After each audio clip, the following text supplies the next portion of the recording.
Out guys, dito naman tayo sa C15. Yan o, Macrima. Yan.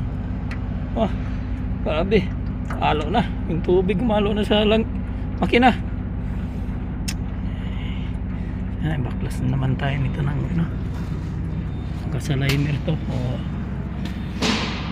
Ay, pero subukan muna natin sa water pump, baka sakali lang tayo, baka maagapan pa. 15 dito naman tayo. Hello, what's out mga guys. Ito po yung water pump sa C15. Ito yung suspected namin na yung tubig pumalo sa makina, kaya nilagyan po namin ng tubig. Yan po, pinuno namin kahapon pa yun, lamig-lamig na. Ngayon wala namang tayong nakita na leaking.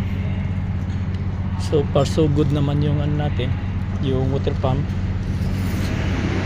Sigurado ako nandoon yan sa liner. Yan nanggal natin tanggal yung crankcase. Dito natin tingnan baba. Ito pa yung yan C15 loader Caterpillar.